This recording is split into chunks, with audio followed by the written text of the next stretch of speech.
Senator Marco Rubio. You might be asking, why Rubio? Well, because he is a top-ranking senator on the Intelligence Committee. He knows the secret stuff about all of this. He's the guy you want to talk to about this, and he has been hard to get on the record until now.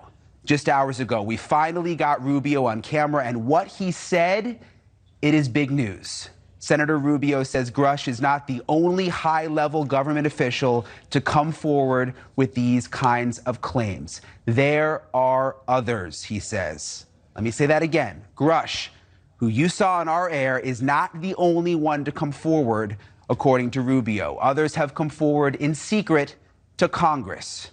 News Nation's Washington correspondent Joe Khalil just wrapped up an interview with Rubio a little while ago. He joins me live now.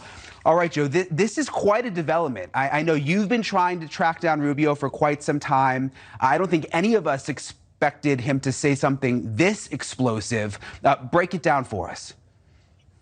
Yeah, it was a big deal, Brian. And so let's start off with the fact that Grush himself, self-admittedly, is a second-hand witness bringing these claims forward, right? So he is not in the rooms seeing these alleged aircraft. He's not involved with these alleged programs that exist, but he was talking to people who have seen those things. He was getting information from people who were in those programs. Well, tonight, Senator Rubio said that he, the senator, has heard from those firsthand account witnesses to some of these claims. And I tried to press him and asked him in a number of different ways.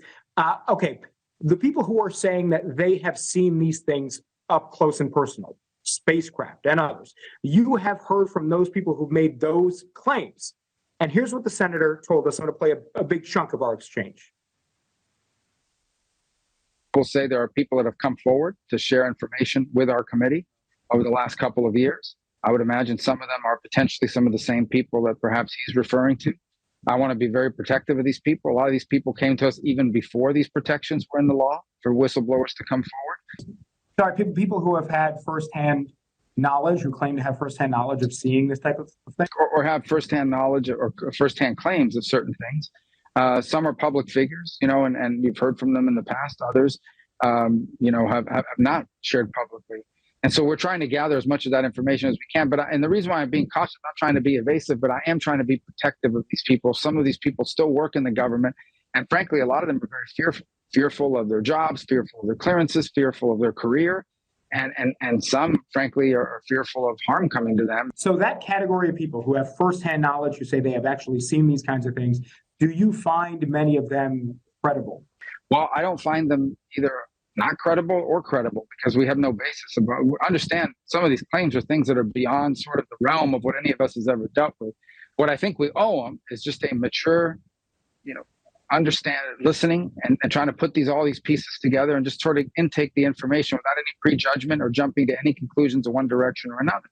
I will say I find most of these people at some point, or maybe even currently, have held very high clearances and high positions within our government. So you do ask yourself, like, what incentive would so many people with that kind of qualification, these are serious people, have to come forward and make something up? So Brian, not exactly saying yes or no that they're credible or not credible, but he said he doesn't see a reason for many of these people to fabricate these kinds of things, and says that they are serious people. And you just heard him in high levels of the government, some of them even still working in those capacities. He did go on to say, we have to be cautious about this because we don't want to jump to any conclusion one way or another. Many of these claims, he says, are fantastical. So you just have to stick to where the facts take you. Nonetheless, I think big revelation tonight from Senator Rubio and some pretty serious information there. Yeah, it's just remarkable that he is saying that other whistleblowers have come forward. And what you mentioned, I think, is what really makes this interesting, that these are people with firsthand accounts. Of course, when we had the exclusive with David Grush, this was information, he's a high-level intelligence officer, but that he was hearing from other colleagues who he worked with. Now Rubio is saying that he is getting first-hand accounts from other high-level officials. I just want to remind people what David Grush told us 3 weeks ago when we had the worldwide exclusive here on News Nation about this secret government program. I want to play again for people exactly what Grush said. When you say crash retrieval, what do you mean? These are retrieving non-human origin technical vehicles, call it spacecraft if you will, non-human, exotic origin vehicles that have either landed or crashed. We have spacecraft from another species. We do. Okay, so Rubio Joe made clear now that he has heard from other whistleblowers with firsthand accounts. Did he say anything about David Grush? Has he spoken to David Grush? Did he say anything about Grush's credibility? What he said was that the Inspector General has found Grush's claims to be at least worthy of more investigation, and that the Inspector General has found that Grush is a credible person. Now, the Inspector General's job in this case is to assess that. If they are credible, then they are referred to Congress.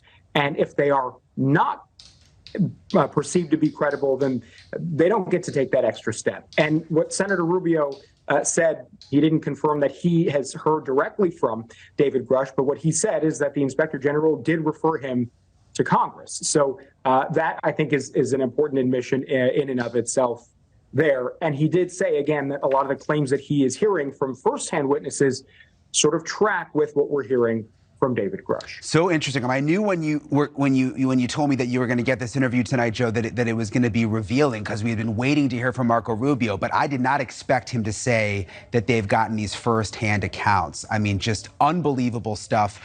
Joe, thank you so much.